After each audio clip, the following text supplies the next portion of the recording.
اعوذ باللہ من الشیطان الرجیم، بسم اللہ الرحمن الرحیم۔ یہ دشمنان خدا کی صحیح سزا جہنم ہے، جس میں ان کا ہمیشگی کا گھر ہے، جو اس بات کی سزا ہے کہ یہ آیات الہیہ کا انکار کیا کرتے تھے، اور کفار یہ فریاد کریں گے کہ پروردگار ہمیں جنات و انسان کے ان لوگوں کو دکھلا دے جنہوں نے ہم کو گمراہ کیا تھا، تاکہ ہم انہیں اپنے قدموں کے نیچے قرار دے دیں اور اس طرح وہ پست لوگوں میں شامل ہو جائیں۔ بے شک جن لوگوں نے یہ کہا کہ اللہ ہمارا رب ہے اور اسی پر جمے رہے، ان پر ملائکہ یہ پیغام لے کر نازل ہوتے ہیں کہ ڈرو نہیں اور رنجیدہ بھی نہ ہو، اور اس جنت سے مسرور ہو جاؤ جس کا تم سے وعدہ کیا جا رہا ہے۔ ہم زندگانی دنیا میں بھی تمہارے ساتھی تھے اور آخرت میں بھی تمہارے ساتھی ہیں، یہاں جنت میں تمہارے لیے وہ تمام چیزیں فراہم ہیں جن کے لیے تمہارا دل چاہتا ہے اور جنہیں تم طلب کرو گے۔ یہ بہت زیادہ بخشنے والے مہربان پروردگار کی طرف سے تمہاری ضیافت کا سامان ہے، اور اس سے زیادہ بہتر بات کس کی ہوگی جو لوگوں کو اللہ کی طرف دعوت دے اور نیک عمل بھی کرے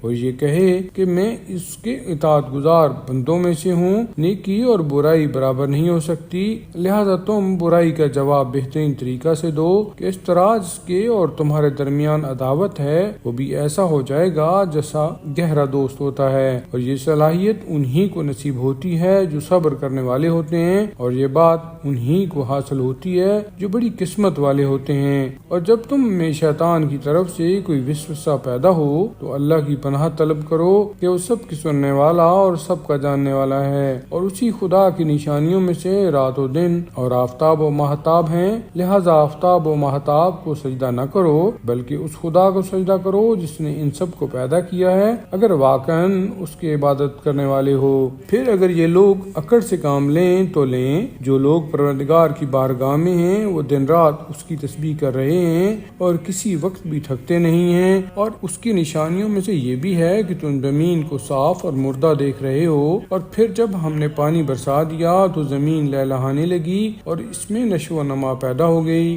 بے شک جس نے زمین کو زندہ کیا ہے وہی مردوں کا زندہ کرنے والا بھی ہے، اور یقیناً وہ ہر شے پر قادر ہے۔ بے شک جو لوگ ہماری آیات میں ہیرا پھیری کرتے ہیں وہ ہم سے چھپنے والے نہیں ہیں۔ سوچو کہ جو شخص جہنم میں ڈال دیا جائے گا وہ بہتر ہے، یا جو روز قیامت بے خوف و خطر نظر آئے۔ تم جو چاہو عمل کرو، وہ تمہارے تمام اعمال کا دیکھنے والا ہے۔ بے شک جن لوگوں نے قرآن کے آنے کے بعد اس کا انکار کر دیا ان کا انجام برا ہے، اور یہ ایک عالی مرتبہ کتاب ہے جس کے قریب سامنے یا پیچھے کسی طرف سے باطل آ بھی نہیں سکتا ہے کہ یہ خدا حکیم و حمید کی نازل کی ہوئی کتاب ہے۔ پیغمبر آپ سے جو کچھ بھی کہا جاتا ہے یہ سب آپ سے پہلے والے رسولوں سے کہا جا چکا ہے، اور آپ کا پروردگار بخشنے والا بھی ہے اور دردناک عذاب کا مالک بھی ہے۔ اور اگر ہم اس قرآن کو اجمی زبان میں نازل کر دیتے تو یہ کہتے کہ اس کی آیتیں واضح کیوں نہیں ہیں، اور یہ اجمی کتاب اور عربی انسان کا ربط کیا ہے؟